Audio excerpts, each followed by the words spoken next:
Morning, everyone. Good to see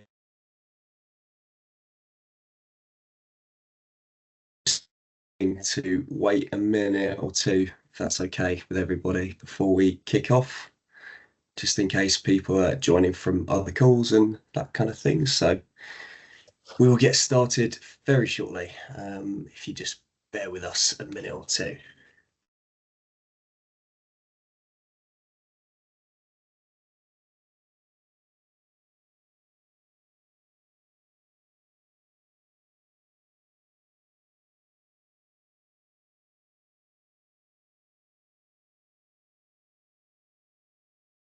Get started in just a second. So if you just hang fire, we will get kicked off.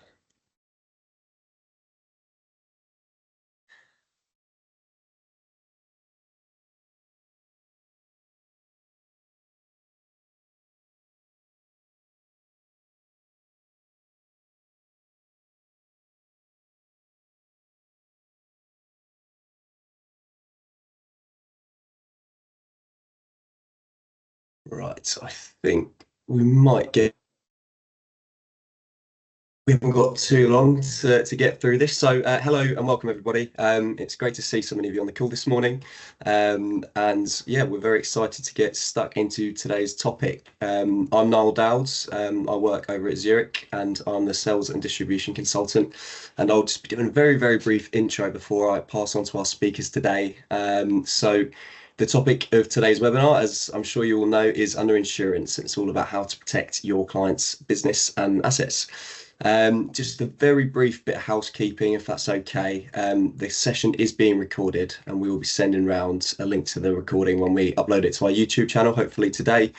So you'll have access to that, and we'll be sending around a feedback form. And the run through of the session, I'm going to hand over to our presenters in a second, and we will have some time for questions at the end. So please do add any questions that come up as the presentation is being carried out, and we will try and pick through these at the end. So our speakers today, we have with us Paul Gallagher and Andrew Patterson, and we also have Rupert Real and Jack Taylor joining. And yeah, I will hand over to these guys to get things started. So thank you very much, guys. Thanks, Noel. So yeah, good to meet everyone. Good morning. My name is Andy Patterson, head of business development at Zurich Resilient Solutions. So, firstly, thank you for coming on board. What we're going to cover today, really, first of all, is why we're here. I sit on a lot of webinars. And what I want to really focus today and what we've done as a group is try and make sure the next sort of 30 minutes is absolutely worthwhile for you. So we're going to go through why you want to hopefully to listen to us for the short period this morning. Obviously, what we're going to focus on is the scale of underinsurance. We've had many examples recently, some really extreme examples where spoken to clients and brokers like yourselves, where a client may think that a property is worth a couple of million, and when we've actually ended up doing the valuation, it's over 10 million. So there's really high level detail about the type of underinsurance. What we're going to focus on, one of the things we want to really help today is give you an understanding of why there is underinsurance. So we're going to give you an insurer's point of view, but we're going to look at the market for you, because that will help you go back to customers as well to explain why there is that underinsurance as well. And as Noel said, we're going to go through a Q&A as well. So just a couple of things, just a big favour. I know it's difficult when you're on webinars, when other bits are coming in. As I said, we've kept it purposely really short, so please give us your undivided attention. As I said, if you've got questions, please put them in the chat as we go throughout, and then we will cover those. So we will get going. So, and this is really important. When I started the role back in January, I've worked in insurance and risk and protection for a quarter of a century, most of the time looking after brokers like yourselves. But one thing that really hit home to me on the property side and underinsurance is second week of being this job, my son's school was burnt and effectively pretty much lost the whole property. So really made sort of emphasize to me the impact on obviously the building, the property, but also the community. The school still isn't been rebuilt properly and won't be. It would have taken a year. So it just shows you that these things do happen. What we want to do today, as it says there on those 4 bullet points, I know from speaking to many of you that are on this call that you will talk about building valuations or RCAs, but clients don't always listen to you or take on board the advice that you give them. So we want to give you the background. We want to give you facts and figures that you can speak to your client about and give them everything that they need to make that right decision. We want to help you with your client. Obviously, that in turn, where you're protecting them, is going to help you with retention. And again, I know from speaking to a lot of you, you are incredibly busy. So what we want to do is help you with valuations, is really take that work off your plate for you as well. So we know you've got a lot to focus on with a client. We want to make sure you've got all the tools you need so that we can support you on that, and you can get back to picking up all of the other workloads that you have. Slide here. As I mentioned, so many examples. We probably could have filled about 4 or 5 slides of this. So this is just a variety of different building types and some of the increases from where we have seen the valuation come into us as to when we've then completed that valuation. I will often hear from a client, they're either not had a valuation for a few years, or they don't know when they last had that valuation, which is obviously an issue. So this is just a very, very small example of the types of properties and the increases that have been put in there. Obviously, for every one of these, if that building was damaged or destroyed, there is a huge shortfall for the client. And just to reiterate that point earlier, so many examples of clients where they've, 7, 8, 9 million pound increases. There's a stat I saw a couple of days ago from BCIS. I think they did a portfolio review of about just under 400 properties, and they worked out that there was underinsurance by over £1 billion. That is a pretty significant figure. So there's definitely underinsurance in the market.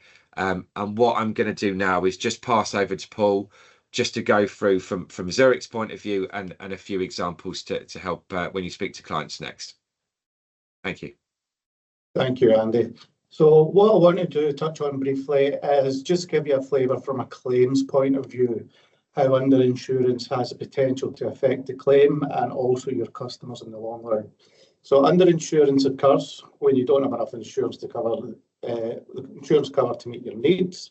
So declared values of properties and assets aren't correct, or when the time it would be to get the business back up and running after a loss is underestimated, you could be underinsured. In the event of a claim or a total loss, being underinsured often means having to contribute to the cost of repairs or rebuilds out of the customer's own pocket. And one of the key reasons for underinsurance being so common is that many people don't understand how underinsurance works.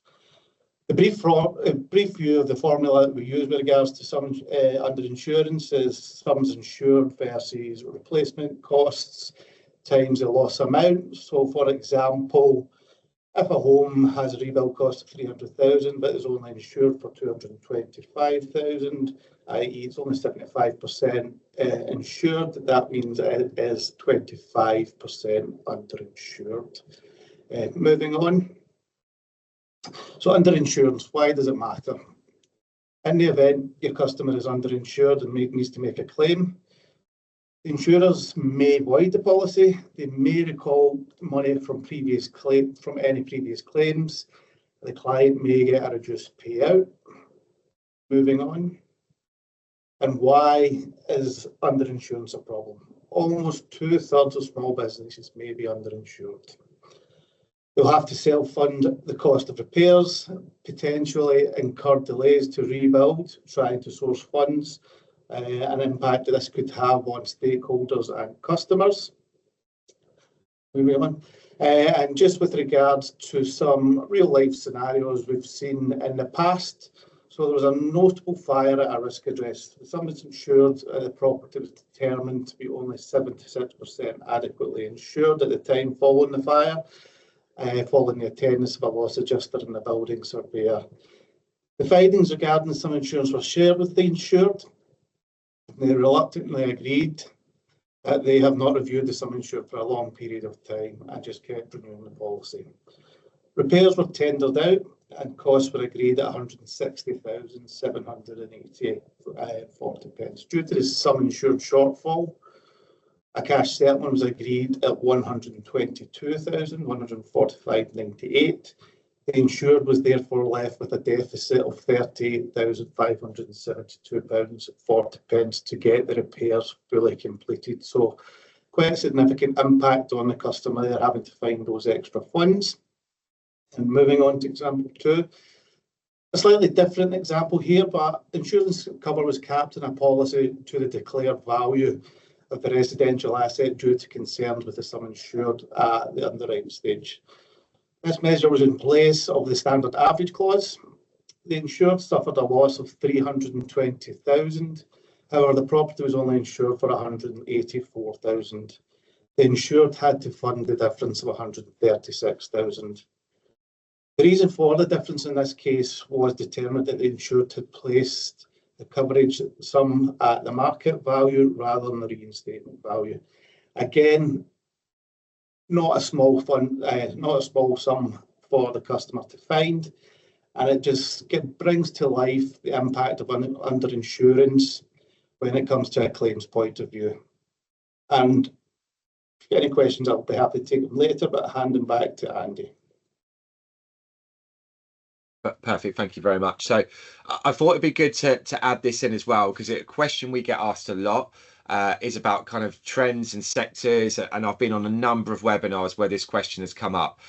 These are just some of the areas that we see under insurance, but I think it's not sector specific or property specific. It's very much, like I said at the beginning, really dependent on, we often find where someone in the role may have been new to the role and it's been left for a few years. But like I said, I hear it many times where often the client will say, I don't know when they were last done.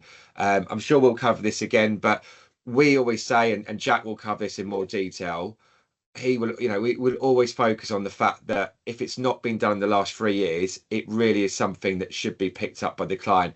And again, I know that's difficult with the conversations with clients, but this slide just gives you an idea of where we do see specific and serious underinsurance. There are many bits of data out there, but these are facts and figures that I'd seen very consistently. And again, you can still see the huge levels of underinsurance. So as it says on there, 76% of buildings are uninsured. And that figure is pretty scary on the second part with regards to 63%. Again, when I talk to clients, and I'm sure you'll have this example and background, they're always reticent to pay for a valuation. And even if that's a desktop review.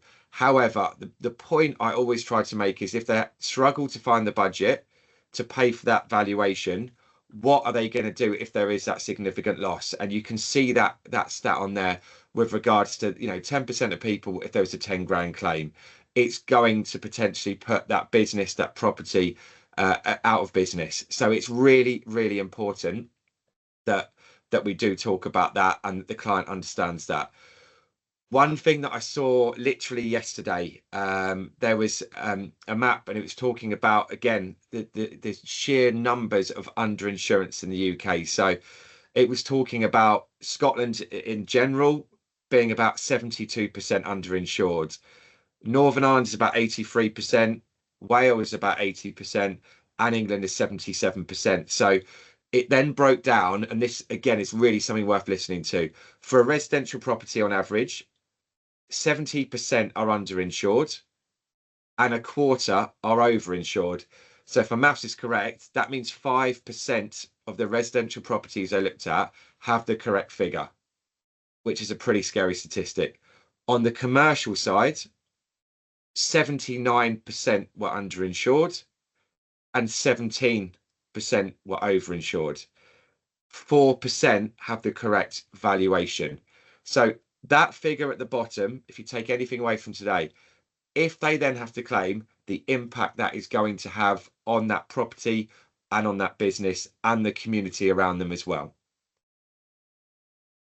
So Jack, just passing over to you. Hey guys, I'm just going to sort of talk through a couple of slides based on market trends, TPI forecasting, etc., and some of the sort of the main reasons of underinsurance from what we see as an RCA team. I'll just sort of start there quickly and touch on that. So the main reasons for underinsurance that we see are inadequate rates used per building type. Wrong sort of methodology and information used to make the assessment, so wrong areas, rates, etc. Average rates from published sources relied on too heavily. We had an example for a sort of a 3 small blocks of residential buildings in Blackheath in South London, where an average rate had been used. But what that average rate didn't take into account was the London stop brickwork, which obviously isn't made anymore and has to sort of be reclaimed. The timber sliding sash windows, the slate roofs, the sort of details to the parapets, and all of that sort of extra over stuff that would need to sort of have an allowance made for it within the rate. That is the sort of stuff that the average rates just won't consider. Some more often than not, the landlord's insurance responsibility isn't understood fully. So this sort of relates moreover to sort of owned and occupied. There's sort of there's more responsibility to add more costs in for some of the fixtures and fittings if it's owned and occupied compared to where it's sort of owned and leased. Not having sort of up-to-date RCA assessments and market values used rather than reinstatement values. The tender price has increased 42.7% since January 2020. This is as a result of a few different things. Material cost increases, so just sort of some main items to note. Steel and concrete has had significant increases since the pandemic. Steel has been particularly volatile just due to sort of Brexit and supply chain issues, with an 82% increase between 2020 and 2022. This year, from 2023 to now, steel is now down 14%, but just sort of enforces the importance of having an up-to-date RCA. Labour costs are increased. Skills shortages has driven wages up, which has had an impact on the affordability of projects. An independent panel from the BCIS have said that contractors are becoming slightly more risk adverse, which is driving costs up. Contractors work on very small margins and are being pressured to take on more of the liability where a construction project runs over budget. A slightly more longer term look, the BCIS does forecast that building costs will rise 15% to 2029 and the TPI costs will rise 19% to 2029. Moving on. And yeah, this one's just a very quick one, but it just kind of goes to show that within those projects, how much each individual material has risen. So pipes and flexible fittings, 20%, insulating materials, 55%, metal doors and windows, 53%, ready mix and precast concrete up 54%, and concrete blocks, bricks and pavers up by 50%. Perfect. Thanks, Jack. And just one part I wanted to jump back in there as well. So Jack mentioned quite a bit about labour shortages, and I was on a session the other day where they were talking about, obviously there's a lot of housing demand and the need to build houses, and one of the questions that got asked, and again something relevant I think for this is, it's all good and well having people needing to do work and wanting to build extra houses, but there just isn't the actual manpower and the labour. There is labour shortages out there. So obviously, I'm sure most of you have seen this in the news. The ISG collapse, you're talking over 2,000 workers. That's obviously going to have an issue on supply chain and demand, and then obviously the labour costs going forward. So effectively, I think it's something around just over 4,000 businesses that have failed are construction firms. It's roughly 1 in 5, 1 in 6 of every business that fails in the UK is a construction firm. So that is, obviously going to cause an issue going forward. And there's obviously going to be an impact with regards to rates. There's, it was also mentioned as well, and I saw this a couple of days ago, effectively they're talking about, I think roughly over the next 10 years, 1/3 of people that work in the industry are going to retire.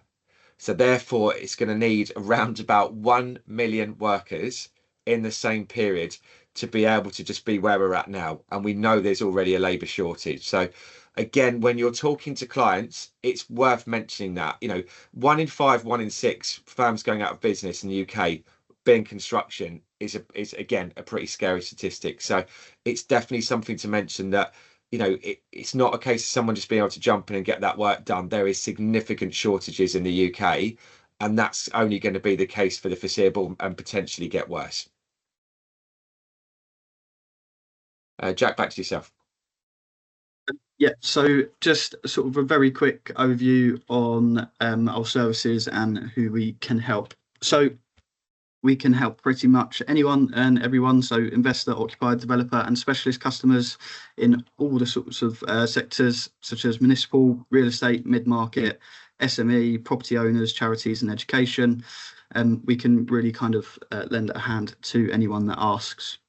Moving on. The services that we provide, so we provide an on-site reinstatement cost assessment, which is a sort of a fully comprehensive elemental approach to an RCA. We build everything up on an elemental basis with costs assigned for all. We go into a lot of granular detail and price things, very boring things like number of toilets and sort of all the different sorts of floors and ceiling finishes, but they are all measured and they all have an appropriate rate assigned. One of our other offerings is a desktop RCA, so this is sort of more prudent for the lower value properties. We can offer a sort of semi-elemental approach to the desktop RCAs, sort of up to a certain value and being of a certain building type. But this we feel just really help our customers in needs, especially where there is not too many funds to sort of focus on the RCAs. Another service that we have is a portfolio health check. So this is essentially a schedule of figures that we provide to the customer, and it is to help identify outliers across the portfolio to really focus the funds that they have. Brilliant, thanks, Jack.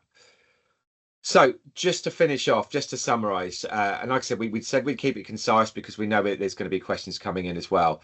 I think it's really important. Hopefully, like I said, we've really helped you with regards to understanding and helping with customer questions and statements and objections.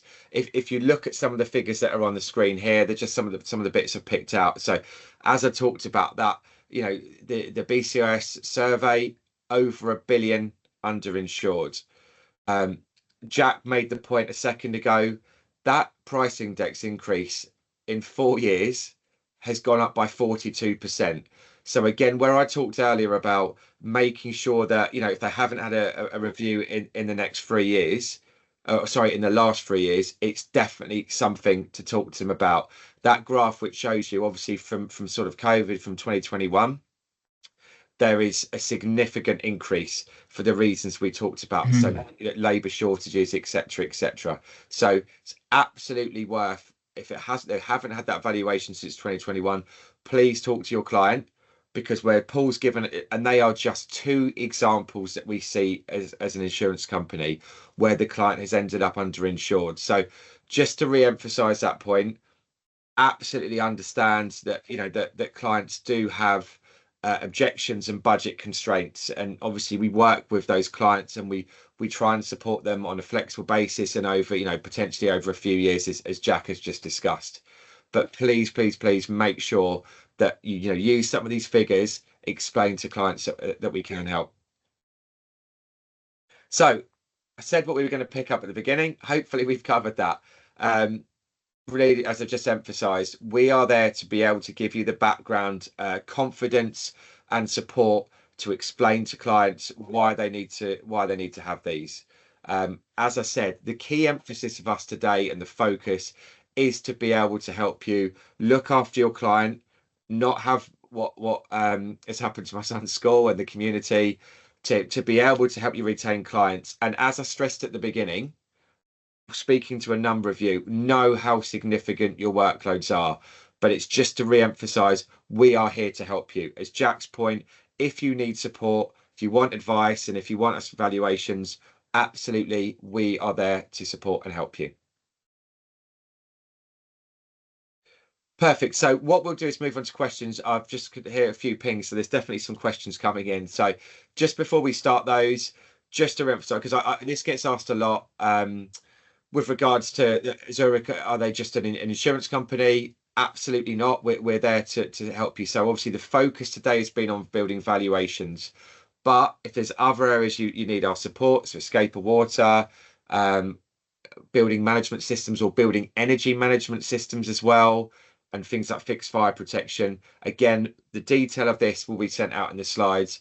But if there are areas you need our help or just want to ask a question, please let us know.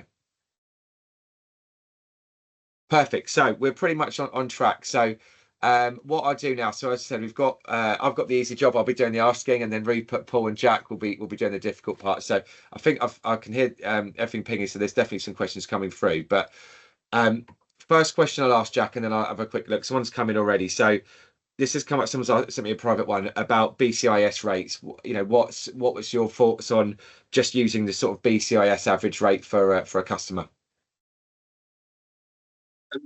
So yeah, the BCIS rates it's such a great tool to sort of benchmark what and sort of predict estimated costs of rebuilding a building. However, it's not an absolute, and as it is like sort of an average based on other sort of published data, it's not always appropriate to the specific building type. A lot of the time it's through new build properties, which tends to be a little bit cheaper to build. Say if you were sort of reconstructing a school from like the 1940s, buildings are built slightly more efficiently nowadays, so you can have less space and kind of more capacity. So stuff like that needs to be considered. A lot of the time with the average costs that are published, there's certain things that won't sort of be included within those average prices, such as external works, which can, well, depending on the building type, can make up sort of between 15 and 50% of the building value.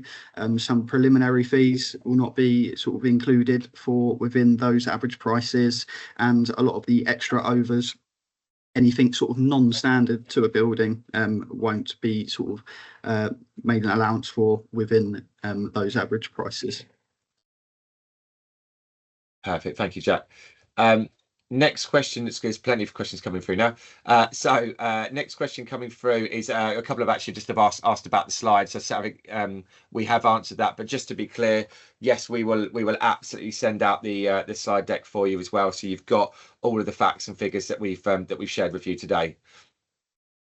Okay, next question. Someone's asked about nice easy question. What's the difference between cheap providers and expensive providers? Not sure who wants to take that one, Jack or Rupert. I don't know if either of you want to answer that. Yeah, I don't mind jumping in. So really, it is you do very much get what you pay for with an RCA. I sort of won't be sort of naming any names, but the cheaper providers will quite simply obtain a floor area and apply an average rate and send the assessment off. Whereas the slightly more expensive providers, the providers that like to do things properly, which is us, they do like to sort of essentially build a whole bill of quantities for the property and have specific rates for each sort of part of the building. So the sort of the superstructure, the elevations, the substructure, the roof and the external walls are all priced for separately, along with all of the different kind of building services, external works, finishes, etc. They all have their own individual rates, so it's a much more tailored report. With those average prices, a lot of the time it won't sort of be adequate enough to cover the true rebuild value, and in some sort of smaller cases they may even be slightly overinsured as well. Brilliant, thanks, Jack. Okay, next question coming in. It's a good question. Someone's asked about, as underinsurance is such a major issue, why haven't insurers made a revaluation of subjectivity when providing terms? Rupert, do you want to pick this one up? Yes, Andy, I've just come on camera. Can you hear me okay? Yeah. Yeah, cool. Okay, great. Yeah, so I suppose that's not the approach from Zurich on a number of areas. That it is a legitimate, or you could argue that it's a legitimate position to take from an insurer, but also a relatively draconian one as well. So what the approach has been from Zurich and the team, the RCA team here, we've been working really closely together to understand how we tackle it. That is one option, and it is an option that's been looked at for particular customers where it's really clear that there is underinsurance, or values haven't been updated in a long period of time, or there have been issues at claim. That then has started to become part of the conversation and requirement for terms. What we prefer to do as an approach is to work with our customers and brokers to understand what the challenge is, what that means for them, how we can find a solution together. So that's why we've invested in growing an in-house team, developing the range of services that we can provide, look at things as Jack says, the health check and a broader criteria for desktops on smaller, lower complexity properties. So we have confidence that we're doing those accurately, and in a credible way, and at a kind of in an affordable way for customers as well. So that's been our approach. It is prevailing across the commercial insurance market, commercial property market. The underinsurance is there. I think providers and insurers will, as claims, increasingly number of claims start to come through where underinsurance is clear. If the market overall doesn't find a better solution and rates become, underinsurance starts to become addressed, I think we probably will see more sort of stronger approaches from underwriters. But that's our approach is to work with customers and brokers to tackle the challenges before losses happen, and get the values right. Perfect. Thanks, Rupert. Next question, Jack, you sort of covered this bit, but I'll come back to you on this one again. So why can't average rates be relied on? Just average rates aren't always adequate enough based on the building type. So there's a lot of buildings that are very similar, but every building is slightly different. Something as sort of that seems as trivial as a sloping site can have a sort of a really, really big impact on the building costs. Like I said, it doesn't allow for a lot of the things that we would sort of as a provider make allowances for within the rebuild assessment. It is just an average cost. It's great for a benchmarking tool. Great to kind of see how close you are to the true figure if something hasn't been updated in a little while. But in my personal opinion, it isn't something that should be heavily relied on, especially across a portfolio. Perfect, thank you.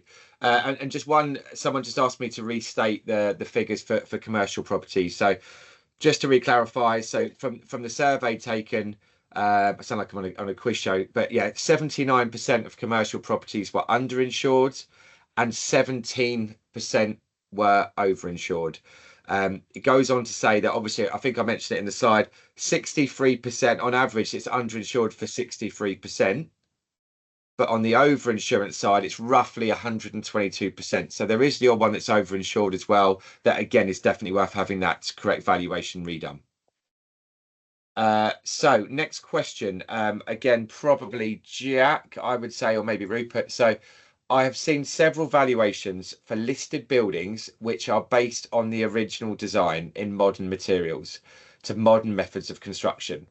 How does this affect listed buildings, particularly grade 1 or 2?